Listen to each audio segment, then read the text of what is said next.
بنبدأ بسم الله والحمد لله والصلاة والسلام على سيد الحبيب محمد رسول الله صلى الله عليه وسلم وعلى آله وصحبه ومن والاه.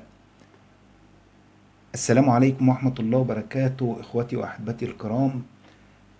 اسمحوا لي النهاردة هنتكلم إن شاء الله عن الإمام المهدي الموعود الحق قبل الإصلاح، وليه ربنا سماه حجة، وليه الكتب كلها بتطلق على هذا الرجل أنه حجة الله. والكلام ده مش كلام شيعة ولا كلام سنة، لا ده كلام مثبت في الكتب. ايه معنى كلمة حجة الله؟ ده اللي هنتكلم فيه النهاردة ان شاء الله. بس قبل ما نتكلم في المسألة دي، حابب ارد على بعض اخواننا اللي بيعلقوا على بعض المهديين، اللي بيعلقوا علينا. اني انا بعتذر على اني انا ارد عليك باسلوبك او بطريقتك، والحقيقة اني انا بشفق عليك من جهلك وعماك. والمسألة كلها هي في لب قلب المؤمن، يضع الله تبارك وتعالى بصيرة يبصر بها كل مؤمن الحق. وكما قال علماؤنا: الحق له أهله، فأهل الحق ليسوا بزمامين ولا سبابين ولا بقذافين أمثالكم. إخواننا برضو اللي هم حبايبي اللي بيطالبين يتعرفوا على شخص وشخصيتي، أنا عندي كتبت في وصف القناة الغاية من القناة، وكتبت في الحلقة الأولى توصيف للرد على كل أصحاب هذه المسألة، وكانت الحلقة بعنوان بداية النهاية. فرجاء أن نرجع للوصف لهذه الحلقة للرد على استفسارات حضراتكم. المسألة الأخيرة برضو بعتذر عن الردود عن إخواننا في الردود. والمسألة أنا برضو ما بقولش كتير لحد من اللي بيستمع لهذا المحتوى دوس لايك وشارك وانشر، وبكتبها لكم لعلكم ترونها لأهميتها فقط في إن هي بتساهم وبتساعد في انتشار المحتوى ووصوله لأكبر عدد ممكن من المؤمنين، ليكون لهم علما لعلهم يحذرون. فنسأل الإخوة الأحبة إن هم يشتركوا في القناة، عشان ده بيدعم القناة في الانتشار، وإن هم يساهموا في المشاركة ونشر هذه المعلومات، لأنها والله من خالص علم ودراسة سنين. ولولا أن نخشى أن الله يأخذنا بأننا علمنا وكتمنا العلم لما تحدثنا، فلا نحب الظهور ولا نحب الأحاديث. بعض الإخوة بيشير لأني أنا يعني ممكن أكون بأشير لنفسي إني أنا شخصية من الشخصيات المنتظرة، أو كصاحب مصر أو صحابي مصر أو الإمام أو غير الإمام أو واحد من العلماء السبعة بقى، ولا أصحاب الكهف ولا العصاية ولا التابوت. أحبتي في الله، أنا رجل استدبرت الدنيا، فنحن على أبواب الآخرة نرجو رحمة الله تبارك وتعالى. ما فيش شعر في شعر راسي ولا دقني إلا بيضة، والحمد لله رب العالمين مر بنا العمر بخيره وغيره في رضا الله تبارك وتعالى وفي قضاء الله، وإنا راضون بما قضى الله لنا وقسم. والحقيقة أني أنا كراجل عالم ومن عشرات السنين بدرس في علوم الدين والدنيا للعلم، وليس هذه وظيفتي أو مهنتي. فأنا يعتبر كانت مهنتي قبل ما أطلع معاش، كنت راجل مهندس، أو يعني راجل في مجال الهندسة الميكانيكية وصناعة الحديد، وقبلها كنت في المعمار والمباني. وما كانش عمري اهتماماتي ولا مجالي في الدعوة إلا ابتغاء وجه الله ورضوانه. هذا أرجو أن يكون فيه رد على إخواننا، إني أنا بعلم مني أعلم بفضل الله كل وصف وكل صفة حقيقية أو مزيفة عن الإمام المهدي. أعرف اسمه خميسي، وأعرف مكانه وبلده اللي هيطلع منها، بل والقرية اللي ساكن فيها. أعرف زمنه وعلاماته وعلامات قدومه، وأعلم علاماته الجسدية والشخصية وطبائعه قبل وبعد الإصلاح، وأعلم أنني لا أحمل من ذلك شيء، فلست هو بيقين، ولست من أي شخصية بيقين، ولست إلا عبد بل عبيد لله تبارك وتعالى. على صراط الله نرجو أن نكون ثابتين، وفي سبيل الله نسعى، وإلى رضوانه نرجو، فلا نبتغي إلا رضوان الله تبارك وتعالى، ونرجو أن يستعملنا ولا يستبدلنا، ويكن لنا ولا يكن علينا، ويمكر لنا ولا يمكر علينا، ويهدينا وييسر الهدى إلينا.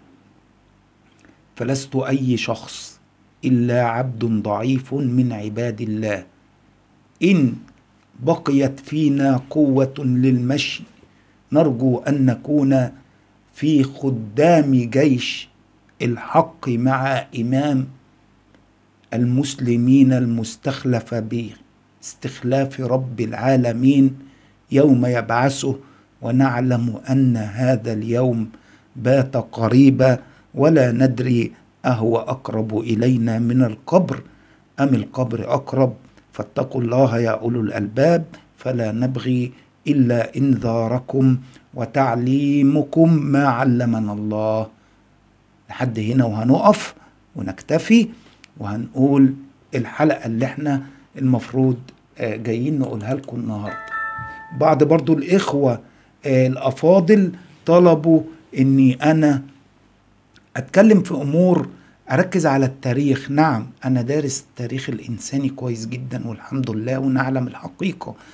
وللأسف الموضوع إن احنا عشان نعمل سلسلة في دراسة التاريخ وتصحيح التاريخ الحقيقي نكتشف أن الوقت لن يسعفنا، فالحدود اللي أنا خارج أتكلم فيها وقتها مش طويل، وقتها مش كتير.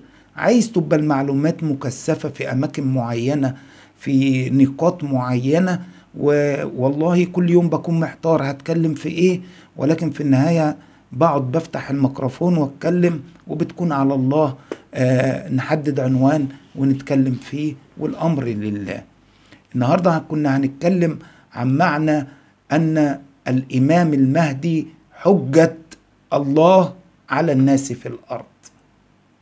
قلنا في الحلقة السابقة إن الإمام المهدي رجل يختاره العليم ويصنع على عين الله، هو الله يربيه ويقلبه في الأيام ويتولاه، فتراه واثقا بالله بصورة أو بأخرى، واثق من علمه، صابرا لحكم ربه، راضيا بقضاء الله، تقي نقي خفي، عالم مكين، يلزم أمر ربه، يعرف قدر نفسه، يلزم كتاب الله مستطاعه، ويرجو رحمة الله في زلله، يستقبل أقدار الله بنفس راضية مطمئنة مؤمنة بقضاء الله، وأنه لا حول ولا قوة إلا بالله، فليس له في ملك الدنيا غاية إلا طاعة الله، وإلا استجابة لأمر الله إذا أراد الله وشاء له،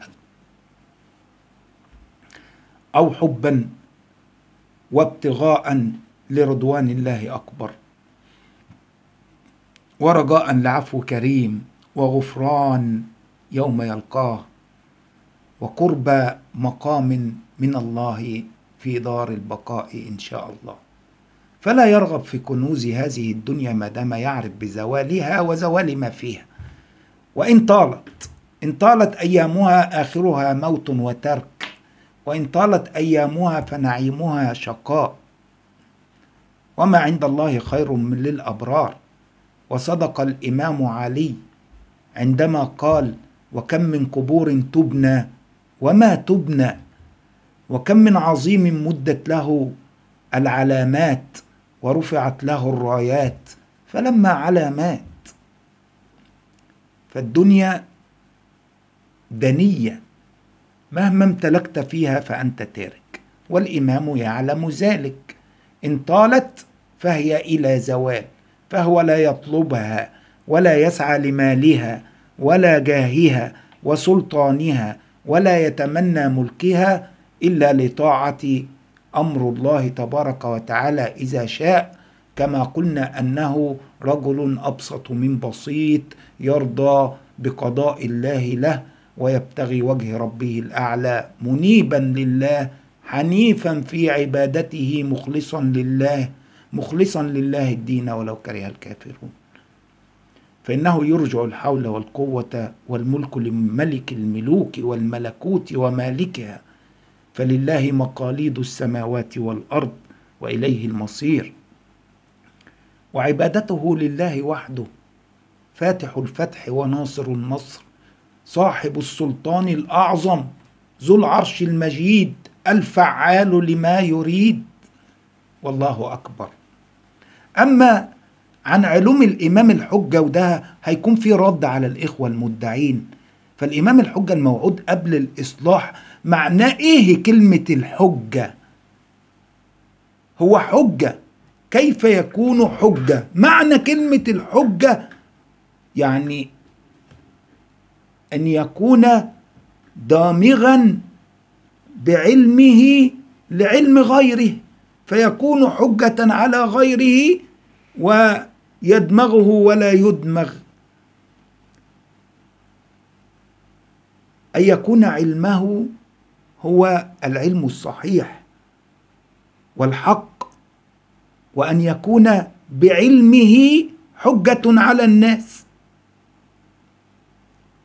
فمعنى كلمة الحجة على الناس قبل الإصلاح يكون هذا الإنسان الضعيف حجة على الناس قبل الإصلاح، حجة بعلمه الصحيح الحقيقي.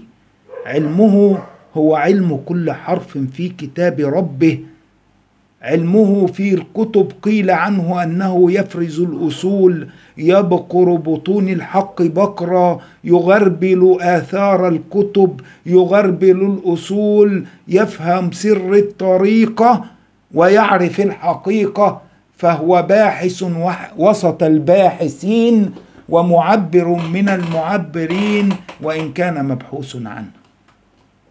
يعني ذلك أنه قبل الإصلاح قريبا من ليلته الموعودة سيكون غزير العلم واسع الاطلاع والمعرفة، من أعلم العلماء الأخفياء بدين الله وبكتاب الله وبأحوال الناس في الأرض قديما وحديثا،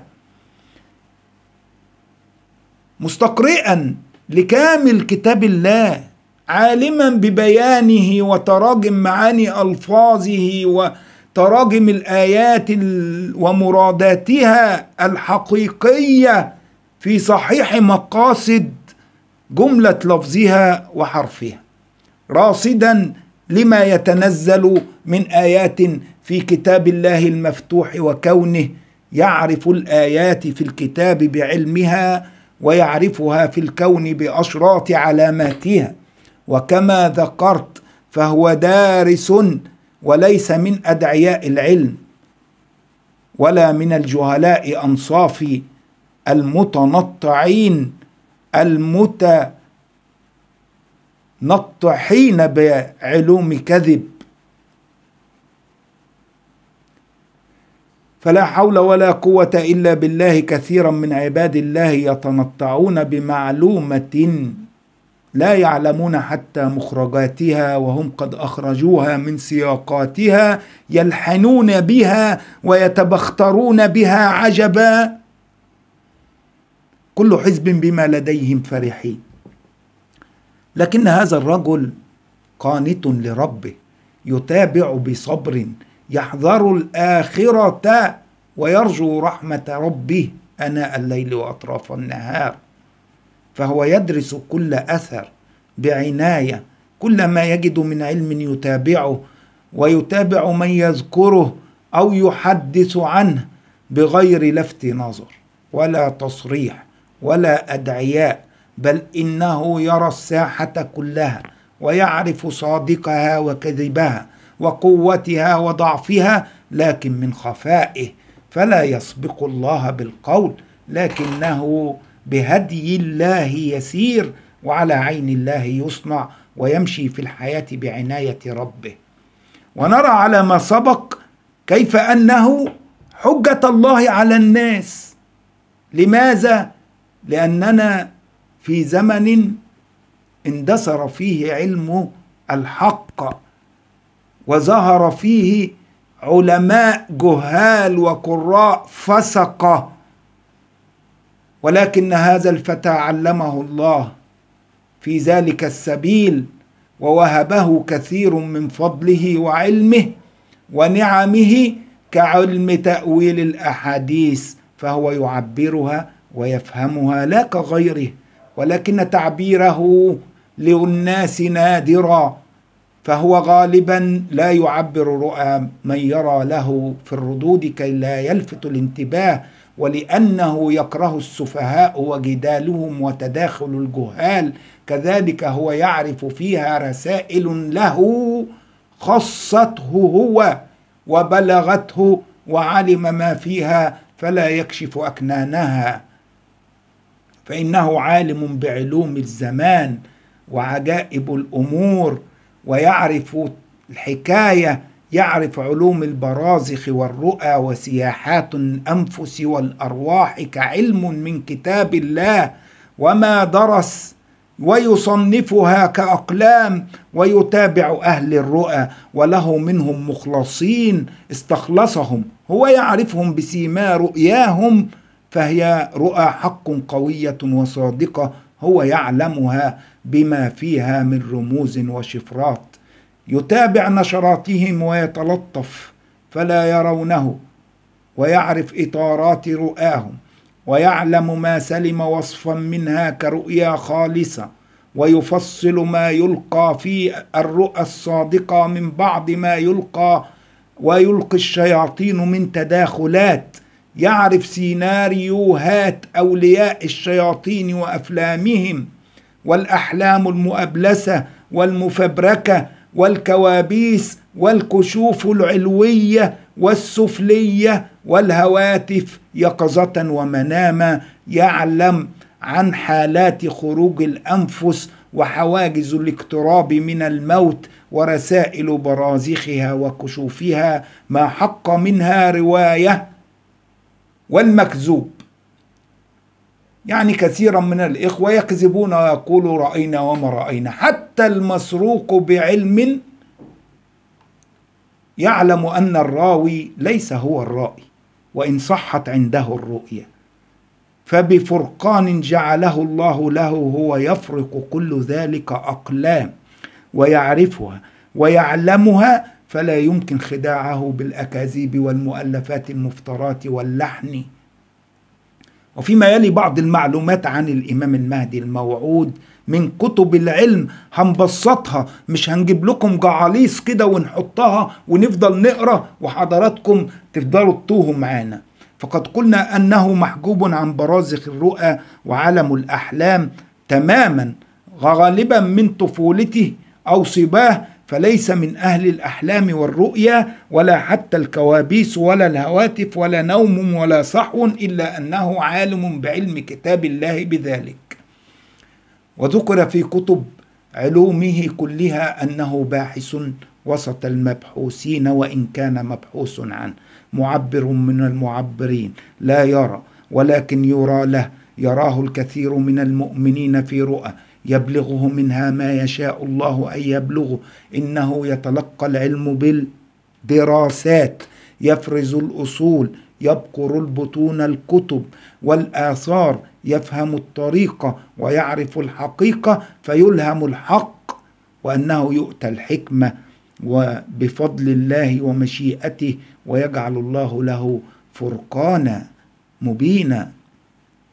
ومن يؤمن بالله يجعل له فرقانا، حتى إنه قبل البعث يعلم كل حقائق الأمور، يكون عالما بما هو متاح في كتاب الله من العلم لكل إنسان كإنسان متوسط، ليس أستاذ دكتور ولا دكتوراهات ولا سعة، وليس كذلك من الجهلاء الذين لا يعني لم يأذن الله لهم أن يتعلموا على قدر متوسط. هو على قدر التوسط حتى يكون من أواسط الناس،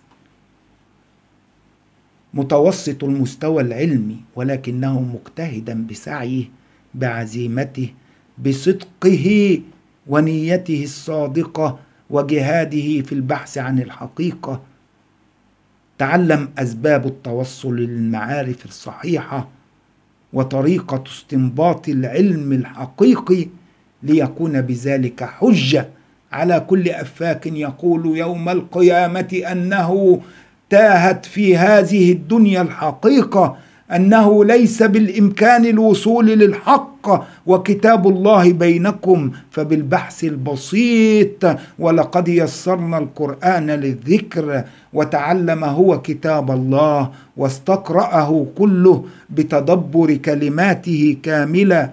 فبسعي إنسان متوسط ضعيف لكن بعزم وجهاد هداه الله السبيل، كما وعد الله والذين جاهدوا فينا لنهدينهم سبلنا. فعلم الموعود يكون قبل ليلة الإصلاح أيها المدعون بإذن الله من الدراسة، وليس لدني، وليس من الرؤى والأحلام، من فرز الأصول واستقراء صحيح معاني القرآن والأحاديث والمأثورات والمخطوطات والآثار وما استطاعت الوصول إليه من مصادر درسها. دراسة الفرز يفرز الأصول وبقرها، بقر بطون الحق فيها بقرا، فليس وحيا يوحى ولا رؤى وأحلام وأماني، وليس ما تسمونه لدنكم ولا لدني، وذلك كله ليس من عندي، وإنما هو خلاصة المدون في كتب العلوم، والمشهور عن ذلك الغلام علمه وفيه حكمة عظيمة يهمنا أن نفهمها ونبينها، ألا وهي أن الله أراد أن يجعله الحجة على كل إنسان في هذا الزمان يحتج يوم القيامة ويعتذر أمام الله أنه لم يكن بإمكانه أن يرى الحق وكتاب الله ملقى أمامه. وقال الرسول يا رب إن قومي اتخذوا هذا القرآن مهجورا، فلا تقوم لمتجاهل بجهله هذا حجة، ولا يتعذر بعدم الوصول لمعرفة الحق لوجود الحق كتابا بينكم، والكتاب بينا في أرض الله ومنشورا. ففي الكتاب وفي الآثار الإسلامية النبوية وشروحها وفي كتب التاريخ وفي غيرها على كل الأرض الحقيقة متاحة، وإن كان حجمها صغير وسط عظيم ظهر في الأرض من الفسق والفجر والكذب والبهتان والزور. إن الحق متاح لمن يسعى بصدق وبصيرة مستعينا بالذي يهدي للحق بإذنه، يهديه الله تبارك وتعالى ليعرف الحق. فهذا الرجل عرف الحق، وهو اليوم عالم من علماء الدنيا المكنون. فإن كنت أقول أنا مثلا أنني تعلمت ودرست وفهمت، فما علمي في علم هذا الفتى الضعيف اليوم إلا كحبة في بحار، فهو من كل أهل الأرض اليوم أعلم، ولكنه في خفاء، أعلم بالعلوم المتاحة بدراستها بقراءتها بفهمها من خلال فهمه لكتاب الله تبارك وتعالى. الموضوع طول، لكن في مسألة بسيطة كده أنا مش هنحب نتكلم فيها كتير، هي مسألة الأخوات الكتار جدا اللي بيتكلموا عن مسألة الحوراء. المسألة دي عند الرجل ده مفقودة، مرفوضة، غير مقبولة تماما. ولم نرى في كتب العلم كلها عن مثل ما نسمع ونرى ويقول جهلاء شيوخنا لأخواتنا المؤمنات. من المؤكد أن هذا الرجل لا يقبل ما يقال عما تسمونه حوراء وعوراء ودابة وتابوت وناقة وعصا وكذا، فلا يصح عنده من كل ذلك شيء ولو قليل. فليس في الدنيا من نسائها حوراء، وليس قبل الجنة حور. خلق الله الحور العين للجنة، وليس في الدنيا حوراء. ولم نسمع عن سيرة زوجة من زوجات الأنبياء أنها كانت حوراء، ولا قيل عن مريم العذراء أنها حوراء، ولكن صديقة، وهي مريم خير نساء العالمين الذي قال لها ربها واصطفاك على نساء العالمين. فمن أنت حتى تقولي أنك الحوراء؟ ومن أدراك أن هذا الإمام الرجل الشرقي الطباع يقبل يوما أن يخوضوا أو يخاضوا في أهل بيته من النساء، إن كان ذلك أو لم يكن. فلست أنت الحوراء، ولا حتى زوجته الحالية إن كان متزوجا، والعلم غير ذلك أنه يكون منعزلا منفصلا، وإن كان تزوج من قبل. إن كانت زوجته السابقة ليست حوراء، وإن تزوجها وعاد لها فليست حوراء، وإن تزوج غيرها مهما على قدرها وإيمانها فليست حوراء. ولم يكن من زوجات الأنبياء حوراء، ولم يذكر القرآن من أسماء النساء وصفاتهم أبدا إلا مريم عليها السلام. فليس كذلك، وليس ذلك كذلك قطعا. فليست زوجته حتى بعد الخروج إن شاء الله وكان ذلك حوراء، ولا حتى بعد الخروج، ولا حتى بعد الظهور، ولا حتى بعد القيام بالأمر بإذن الله واستتباب الأمر. فلا حوراء خلقت في الدنيا وللدنيا، ولكن نساء الإنس بشريات، والإنس جنسية مغايرة في الدنيا لخلق الآخرة للجنة، فأين تذهبون؟ هل عندكم سلطان بهذا من الكتاب أو أثارة من علم، أم تقولون على الله ما لا تعلمون؟ أم تقولون على الله ما لا يعلم في الأرض ولا في السماء؟ ألا فاتقوا الله في النساء، اتقوا الله في المؤمنات ورفقا بالقوارير. فمن صفات هذا الرجل أنه لا يحب الخوض، ولا يقبل التلميح بالتعليق والخروج عن السياق الموضوعي بحال من الأحوال، وهو أبدا يعتبر كل بنات آدم المؤمنات هم بناته أخواته، سواء وبغض النظر عن العمر والمقام. فهو إن تكلم مع أي منهن يكون لهم أبا أو أخو، فلا يخوض مع الخائضين الجهال مثلهم، ولا يعتدي مثل المعتدين والفساق والمتلاعبين بالمؤمنات ودينهن ولا بغيرهن. وأخيرا نبشر كل مؤمن بالحق بقرب خروج الإمام، عندها سيسكت الحق كل ناعق وناهق، ويكشف كل مخرف، ويفضح كل أفاك محرف. قل عسى أن يكون قريبا، قل عسى أن يكون ردف لكم بعض الذي توعدون. قل لا أعلم الغيب ولا أدري ما يفعل بي ولا بكم، ولو كنت أعلم الغيب لاستكثرت من الخير وما مسني السوء، وقل الحمد لله وسلام على عباده الذين اصطفى.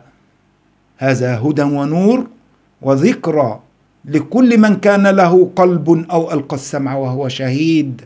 فربك يخلق ما يشاء ويختار، ما كان لكم الخيرة، الله أعلم حيث يجعل رسالاته وهو يتولى الصالحين.